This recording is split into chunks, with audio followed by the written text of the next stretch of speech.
Olá, hoje a nossa mensagem está baseada em Números, capítulo de número 13, do qual nós vamos falar sobre 6 resultados do pessimismo daqueles 10 espias que Moisés enviou. Claro, o Senhor falou a Moisés para enviar 10 espias para olhar a terra, para espiar a terra. E aí nós vamos ler então a partir do capítulo 13, versículo 25, aonde eles trazem aquele relatório, aquele relatório totalmente pessimista. Diz assim o versículo 25 do capítulo 13 de Números: Ao cabo de 40 dias voltaram de espiar a terra.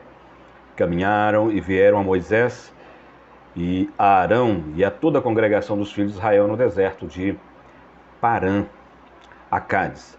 Deram-lhes conta a eles e a toda a congregação e mostraram-lhes o fruto da terra. Relataram a Moisés e disseram: Fomos à terra a que nos enviaste, e verdadeiramente mana leite e mel. Este é o fruto dela. O povo, porém, que habita nessa terra é poderoso, e as cidades muito grandes, fortificadas. Também vimos ali os filhos de Anak. Os amalequitas habitam na terra do Neguebe, os heteus, os jebuseus e os amorreus habitam nas montanhas. Os cananeus habitam ao pé do mar e pela ribeira do Jordão. Então Calebe fez calar o povo perante Moisés e disse: Eia, subamos e possuamos a terra, porque certamente prevaleceremos contra ela. Porém os homens, versículo número 31, porém os homens que com ele tinham subido disseram: Não poderemos subir contra aquele povo, porque é mais forte do que nós. E diante dos filhos de Israel infamaram a terra que haviam espiado, dizendo: A terra pelo meio da qual passamos a espiar é terra que devora os seus moradores, e todo o povo que vimos nela são homens de grande estatura. E também, versículo 33, vimos ali gigante, os filhos de Anak são descendentes de gigantes, e éramos aos nossos próprios olhos como gafanhotos, e assim também éramos aos seus olhos. Em primeiro lugar, é importante nós falarmos sobre a palavra pessimismo. O que é uma pessoa pessimista, né? Eu vi aqui alguns resultados do que significa o pessimismo. Por exemplo, é uma característica de uma pessoa que está sempre esperando o pior de todas as situações e de todas as outras pessoas, com pensamentos repetitivos, né? E o que mais impera nessa pessoa é: será? Será que vai dar certo? Será que a porta vai abrir? Será que efetivamente nós vamos ter êxito? Vamos lograr êxito? Vamos ter sucesso? Vamos ter vitória? Etc, etc. É importante salientar também que aqueles 12 que Moisés enviou para espiar a terra eram pessoas que tinham que ter uma liderança efetiva, eram príncipes dos povos, eram pessoas que tinham conhecimento, principalmente de quem era Deus através da pessoa do seu líder Moisés. Uma outra razão e uma outra questão é que quando nós olhamos principalmente para a Bíblia Sagrada, nós podemos ver que jamais Deus vai dar coisa ruim para o seu povo. Nosso Deus é o Deus das grandezas, e por ser o Deus das grandezas, Ele sempre nos dá aquilo que é efetivamente o melhor para a nossa vida. Então, quando Moisés envia os 12 para olhar a terra, e eu vejo que Moisés comete, é claro, uma falha, nós não estamos aqui para criticá-lo, é claro, mas simplesmente para conscientemente analisar os fatos. E um dos fatos que está narrado na Escritura é: dê uma olhada para ver se a terra é boa. Deus jamais vai dar coisa ruim para nós. É claro que é um ato falho de Moisés, mas como grande líder, isso não tira dele, na verdade, esse brilhantismo de ser um grande líder daquele tempo. Uma outra coisa que me chama a atenção é que é um perigo a pessoa acreditar que Deus não está com a minoria. Eu tiro essa lição daqui. Quando os 10 trouxeram aquela resposta, por que não dizer, relatório pessimista, eu aprendo uma coisa: todo pessimista, sem exceção, eles veem, por exemplo, na crise, a dificuldade. A dificuldade de se impor, a dificuldade de falar, a dificuldade de crer, a dificuldade para continuar, etc. O otimista já é diferente. Toda pessoa otimista, ela começa a enxergar, por exemplo, na crise, a oportunidade para semear, a oportunidade para crescer. Olhando ao longo da história, nós começamos a ver, por exemplo, aquele Ray Kroc, né, que é um dos grandes líderes até hoje, nos dias atuais, porque a sua marca ficou evidente, porque acreditou que naquele momento de crise era um momento de criar, de crescer, de alavancar. Entenda uma coisa como princípio: todas as vezes que Deus permitir uma situação que para você pode ser uma ruptura de equilíbrio, Deus está te dando uma oportunidade para você avançar um pouco mais, crer um pouco mais, persistir um pouco mais, ir um pouco mais avante, porque nós não sabemos o que nos espera no futuro. Então a oportunidade do presente é de entender os fatos, as circunstâncias e pedir a Deus graça para semear, para continuar, para efetivamente seguir, mas não só seguir, prosseguir. Prossiga para o alvo que é Cristo. Você não foi chamado para olhar para trás. Você não foi chamado para retroceder. Você não foi chamado para simplesmente ficar olhando para o Egito. Não. Deus tem um propósito, e o propósito dele na nossa vida é que possamos prosseguir. Prossigamos para o alvo, que é Cristo, que é o Senhor. Não volte atrás. Voltar atrás é, na verdade, perder a batalha. Voltar atrás é alimentar-se das cebolas do Egito. E por isso nós observamos, digo que o capítulo de número 13 do livro de Números, quando esses 12 homens são enviados para espiar a terra de Canaã, eles precisavam entender de que o Senhor estava com eles. Tudo isso que eu li aqui no início é um fato. A terra tinha gigante, mas também tinha mel. A terra tinha gigante, mas também tinha uva. A terra tinha gigante porque os heteus, os feveus, os cananeus estavam ali habitando, mas não obstante a tudo isso, quem criou todas as coisas foi Deus. Nós não podemos perder o olhar desse Deus Criador. Nós não podemos perder, por exemplo, a nossa visão desse Deus que criou todas as coisas para que, pelo poder da sua palavra, governe também todas as coisas. Deus não perdeu o governo de nada. Então nós precisamos entender esse princípio. Deus criou para que os filhos dos homens pudessem usufruir das suas promessas. E por essa razão eu fico observando que o capítulo 13, ele traz uma história triste, mas ao mesmo tempo nós precisamos extrair dessas lições, extrair desses fatos, lições para colocarmos em prática em nossa vida e trabalharmos o nosso pessimismo. Aqueles 10 trouxeram um relatório e aquele relatório abateu o ânimo do povo. Meus queridos amados irmãos, amigos que me veem, que me ouvem, um líder não pode ser pessimista. Um líder precisa crer no Deus que criou os céus e a terra. Não importa as circunstâncias, não importa o que vem a acontecer, não importa o que está acontecendo.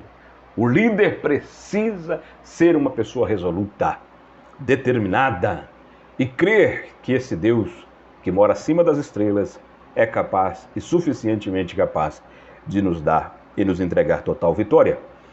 Observamos, por exemplo, que o povo começou a ficar animado. Era uma tática do inimigo, é uma tática do diabo colocar ânimo sobre o povo, porque uma vez que esse povo está desanimado, esse povo não tem como prosseguir. O povo não crê, o povo não consegue enxergar além das fronteiras, porque perdeu o ânimo. Mas a Bíblia está sempre dizendo para mim e para você também, que nós precisamos redobrar o nosso ânimo. Nós precisamos ser pessoas motivadas. Nós precisamos ter bom ânimo. Está escrito. Tenha bom ânimo, Josué. Agora tem uma coisa interessante, que diante daqueles 12, 2 fizeram a diferença. Os números estão na Bíblia. Eram 12. E 12 são as horas do dia. 12 são os meses do ano. O número 12 está na Bíblia. 12 é o número da organização divina. Jesus, quando chamou para trabalhar com ele chamou 12. Então você que gosta de estudar a numerologia bíblica, estude. Jesus ressuscitou a menina por nome de Talita, e ele disse Talita cumi, e ela tinha 12 anos. O número 12 é muito enfático na Bíblia, porque O 12 também fala no momento em que a pessoa está entrando na fase da adolescência, e nessa primeira fase é onde que ela começa a aprender a amar, é com os 12 anos. Ok, prossigamos. E nós entendemos também que aquele pessimismo daqueles 10 aniquilou a fé da multidão. Olha que coisa drástica, que coisa terrível. Não é? Alguém diz assim, vox populi, vox dei, a voz do povo é a voz de Deus. Nem sempre. Observamos que Deus não estava com a maioria efetivamente nesse contexto bíblico. Deus estava efetivamente com 2. Porque Josué e Caleb, ele nos faz refletir de homens que verdadeiramente vivem e entregaram a sua vida e vivem por fé. E a fé faz enxergar o incrível. A fé faz ver o invisível. A fé faz nos lançarmos nos braços de Deus e entendermos que Ele é maior do que todas as coisas. Louvado seja o seu nome para sempre. Então, aqueles 10 aniquilou a fé da multidão. Cuidado com as suas palavras. Cuidado com o que você vai dizer. Cuidado com o relatório que você traz para o líder, para o seu pastor. Seja uma pessoa resoluta, resiliente. O resiliente é aquele que está enfrentando momentos difíceis, momentos cruciais, momentos de adversidade, momentos desafiantes, etc. Momentos de tribulação, mas ele sempre olha além dos horizontes por causa da fé, e a partir de então ele começa a entender, o maior está conosco, o maior está comigo, não importa a crise, não importa a minha falta, não importa a minha frustração, a minha expectativa que foi frustrada, etc., o meu desabor, não, o importante é olhar para frente. O importante é olhar para Cristo, que é o alvo. O importante é olhar para Jesus, que é o Senhor e Salvador de todos os homens. Observamos uma coisa interessante. Em terceiro lugar, aqueles 10 induziu a rebelião. Rebelião é algo triste. Rebelião é algo que faz com que nós ficamos cada dia mais pensando, meu Deus, quanto dói o coração de um líder quando ele sabe ou vivencia uma rebelião. Eu penso em Davi, que uma das piores dores de Davi, do rei Davi, do musicista Davi, do poeta Davi, do escritor Davi, uma das maiores dores no seu coração, uma das maiores flechadas que aconteceu com a vida de Davi, foi quando Absalão levantou o calcanhar contra ele. Isso foi terrível. Eu penso que uma das maiores dores é a rebelião e a traição. E é terrível. Mas, em quarto lugar, a rebelião, o pessimismo, melhor dizendo, daqueles 10, desonrou a Deus. Amados, o nosso Deus é o Deus da honra. É o Deus que quer nos honrar em tudo. Ele não é o Deus da desonra. Mas quando eu alimento pensamentos resultantes de, na verdade, de faltas inconscientes, e eu começo a entender e dizer, melhor dizendo, será que vai dar? Será que Deus vai fazer? Colocar em descrédito ou em segundo plano aquilo que Deus já teceu, aquilo que Deus já desenhou, aquilo que Deus já arquitetou para a minha vida. E eu começo a colocar em segundo plano com o meu pessimismo por causa de faltas inconscientes, ou por causa de repressões, ou por causa de impressões, etc. Nós começamos então a colocar em descrédito aquilo que Deus quer fazer, que é nos honrar. O pessimismo desonra a Deus, porque Deus quer pessoas de fé, Deus quer pessoas resolutas, Deus quer pessoas que creem além da circunstância, Deus quer pessoas realistas, porque a terra tinha gigante e a fé não nega a realidade. Repito, a fé não nega a realidade. A realidade é que tinha gigantes, mas tinha uma coisa, os gigantes tinham os pés de barro, porque maior do que os gigantes é aquele que mora acima das estrelas, e o seu nome é louvado para sempre. Em quinto lugar, aqueles pessimismos, 10 pessimistas, humilhou a pessoa do líder Moisés. O pessimismo, ele tem um fator descaracterizante que é, ou caracterizante, melhor dizendo, que é humilhação. Aquele líder que enviou aqueles 12 porque acreditavam neles. Moisés enviou os 12 porque sabia que eles tinham visão de futuro. Moisés enviou os 12 porque eram pessoas de liderança. Moisés enviou os 12 porque eram pessoas que conseguiam enxergar além da fronteira. Os 10 voltam com esse pensamento. Porque um foi envenenando o outro. Um foi passando para o outro. Não tem jeito. Os homens arrãos que estão na terra, nós não conseguiremos jamais. Olha só, Eles olharam para nós como gafanhotos. E nós, aos seus olhos, também eram como gafanhoto. Eles ficaram com síndrome de gafanhoto. Gafanhoto a gente mata na palma da mão. O que aqueles homens seria para Deus, mas para aqueles pessimistas eram pessoas invencíveis. Isso é muito triste, isso é muito sério. É um problema espiritual, mas também é um problema emocional. Nós precisamos tratar o nosso pessimismo, porque senão vamos ficar como pessoas recalcadas, pessoas que vão ficar nessa repressão muito grande de olhar simplesmente para os pés e acharmos que nós temos que voltar ou retroceder, porque não temos força para ir avante. O nosso Deus está nos dizendo, olhe para frente, vamos avante, vamos crescer, vamos ter vitória, vamos marchar, porque quando marcharmos, a vitória será concretizada, porque o mar vermelho, que abriu uma vez, mas simbolicamente vai abrir novamente. Ou seja, Deus vai nos dar a vitória. Em sexto lugar, o pessimismo daqueles 10 provocaram morte.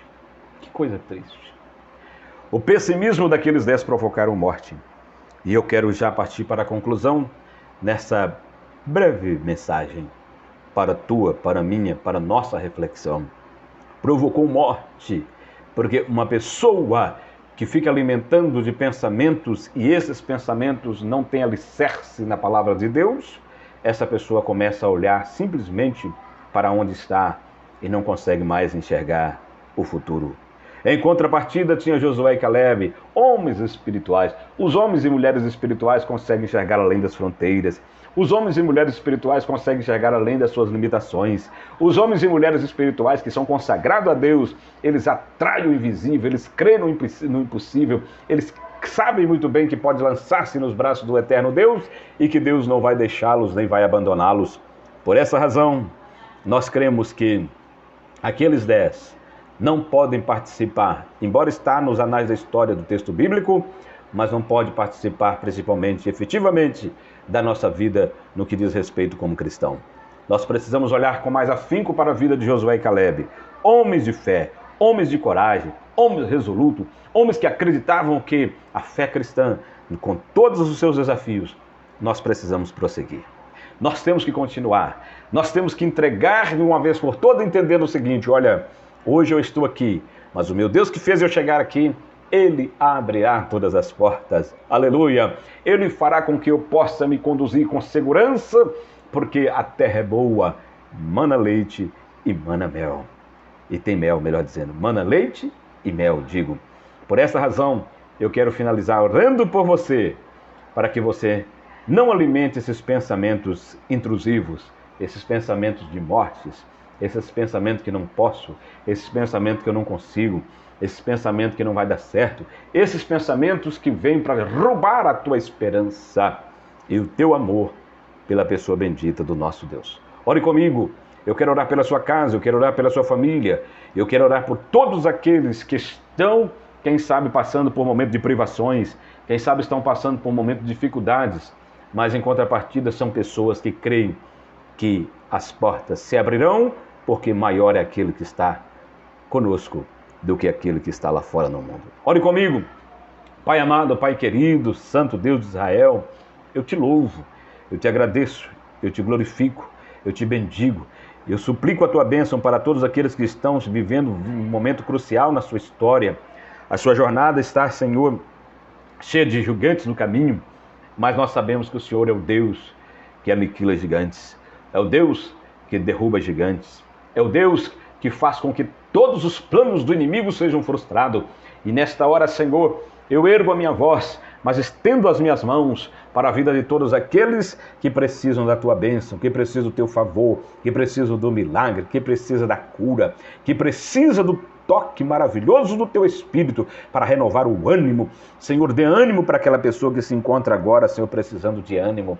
Aqueles que estão vivendo momentos, Senhor, de frustrações, de traumas. Outros que estão olhando para um lado e para o outro e não sente mais o vigor, não sente mais, Senhor, a energia, não sente mais a capacidade de continuar. Que teu Espírito Santo possa agora efetivamente ser sobre a vida deles, uma vez mais, pelo teu bondoso nome, Jesus, que vive e que reina para todo o sempre. Deus abençoe a sua vida abundantemente mais uma vez nesta noite, no nome de Jesus. E até a próxima, querendo Deus.